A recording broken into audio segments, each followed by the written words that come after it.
everyone, good morning. Welcome to my channel. More channel Day with nilakshi আপোনালোক সকলোকে স্বাগতম জনাইছো। এতিয়া ৰাতিপুৱাৰ সময় হয় চাহ খাই আছো। মমনক স্কুল পঠিয়ালো। সময় হ'ল এতিয়া 8:30। আহক আৰম্ভ কৰো ভিডিঅ'টো।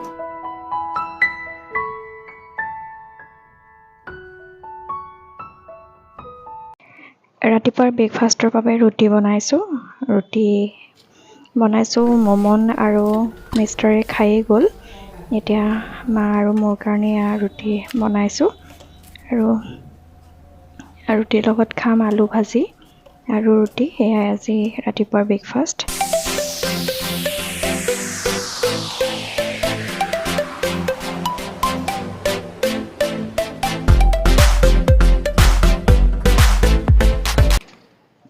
ৰুটি লৈছোঁ, তাতে আলু ভাজি শুকানকৈ বনাইছিলোঁ সেয়া, আৰু লগতে লৈ লৈছোঁ মৌ। ভাল লাগে এনেকৈ খাই, আলু ভাজি ৰুটি আৰু মৌ। আপোনালোকে বাৰু কেনেকুৱা পায়? মই বিৰাট ভাল পাওঁ এনেকৈ খাই। এতিয়া খাই লওঁ, তাৰপিছত আপোনালোকক লগ পাই আছোঁ।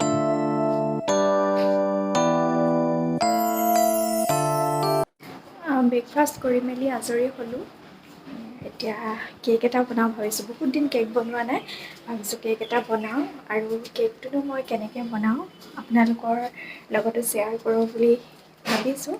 তেন্তে মই সৰুকৈ বনাম। তাৰ বাবে মই 2টা ডিম লৈছোঁ, এয়া চেনি পিচি লৈছোঁ আৰু আটা দি বনাম। কেকটো বনাবলৈ লোৱাৰ আগতে মই আপোনালোকক কেইটামান কথা কৈ দিওঁ বুলি ভাবিছোঁ। কাৰণ বহুতৰ মই যিমান ইউটিউবত চেনেল চাৰ্চ কৰিছোঁ বা হেৰি কৰিছোঁ, এইকেইটা কথা কোনেও নকয়।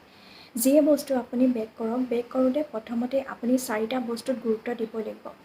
প্ৰথমটোতো হৈছে বস্তুটোৰ কোৱান্টিটি, পৰিমাণ। আমি যি বস্তুৱে নবনাওঁ, এতিয়া কেকৰ কথাটোৱে কৈছোঁ, কেক যদি বনায় প্ৰথমতে আপুনি কেকৰ পৰিমাণটো আপুনি শুদ্ধ হ'ব লাগিব। আপোনাৰ কিমান পৰিমাণত দিছে, আপুনি চেনি হওক, আটা হওক, ডিম হওক, বা আপুনি যদি এগলেছ বনায় তেনেকৈ যিখিনি বস্তু এগলেছত ধৰক প্ৰয়োজন হয়, কনডেন্স মিল্ক হয় বা আপোনাৰ দৈ, ৰিফাইন, সেই সকলোখিনিৰ মানে বস্তুটোৰ পৰিমাণটো আপুনি প্ৰথমতে শুদ্ধ হ'ব লাগিব, হিচাপত দিব লাগিব। আৰু দ্বিতীয় কথাটো হৈছে, আমি যেতিয়া বস্তুটো মিক্স কৰিম, সেই মিক্সিং প্ৰচেছটো আপোনাৰ শুদ্ধ হ'ব লাগিব।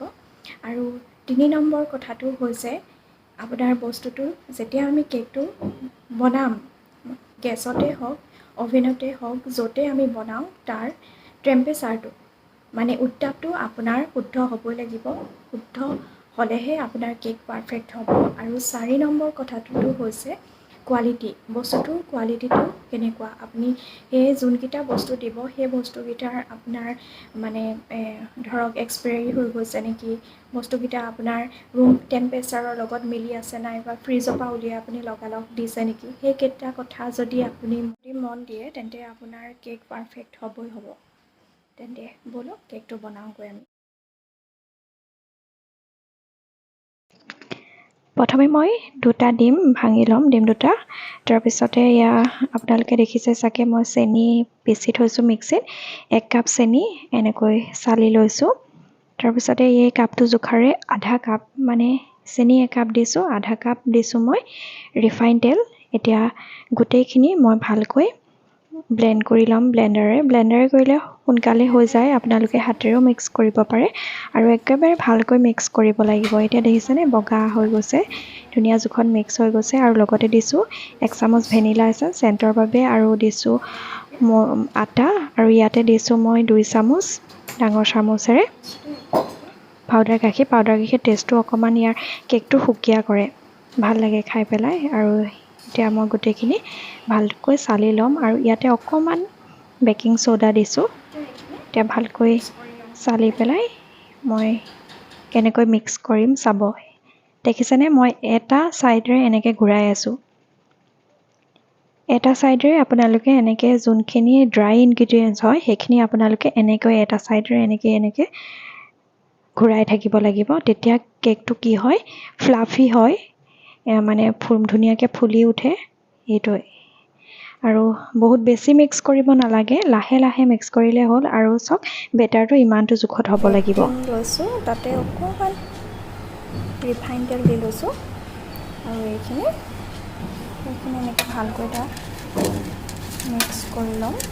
অকণমান এনেকৈ আটা গুড়ি বা ময়দা কিবা এটা ছটিয়াই ল'লেই হ'ল। ছটিয়াই পেলাই এতিয়া গোটেইটো এনেকৈ টেপ টেপ কৰি গোটেই মই দেখাব পৰা নাই, এটা হাতে কেমেৰা ধৰিছোঁ, এটা হাতে কৰিছোঁ কাৰণে বস্তুটো এনেকৈ মানে লাগি গ'লেই হ'ল।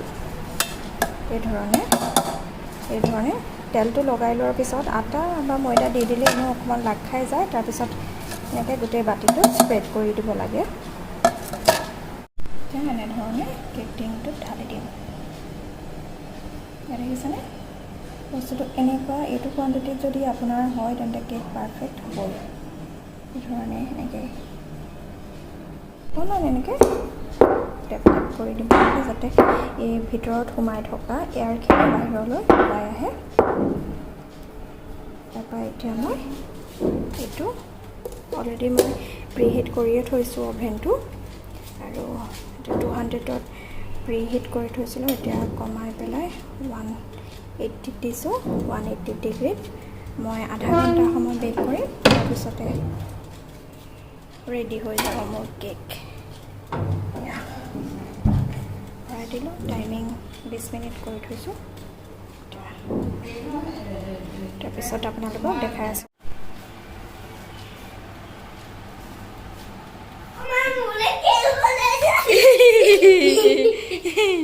কেক খাব লাগিব আজি, খাবানে?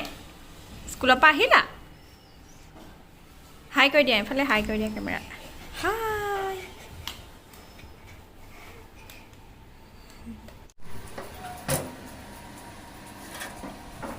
এয়া ৰেডি হৈ গ'ল মোৰ কেক। 180 ডিগ্ৰীত আধা ঘণ্টা সময় বেক কৰিলোঁ, আৰু চাওকচোন কিমান ধুনীয়া ছফ্ট হৈছে, কালাৰটো ধুনীয়া হৈছে। এতিয়া অকণমান ঠাণ্ডা হ'বলৈ দিয়াৰ পিছত মই বেকিংটোৰ পৰা উলিয়াই ল'ম। ধুনীয়াকৈ ওলায়ো গৈছে। তাৰপিছতে এতিয়া মমন আহি পেলাই উৎপাত লগাই আছে কেক খাবলৈ লাগে। আৰু চাওকচোন কিমান ধুনীয়া ছফ্ট হৈছে, আপোনালোকে চাগে মন কৰিছে। আৰু এয়া ৰেডি হৈ গ'ল মোৰ কেক। আপোনালোকে এনেকৈ বনাই চাব।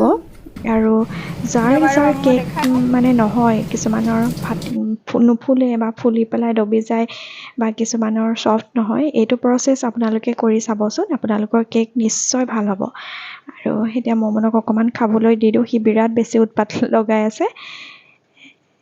আৰু আপোনালোকক ওচৰৰ পৰা দেখাই দিছোঁ, চাওক কিমান বেছি ছফ্ট হৈছে।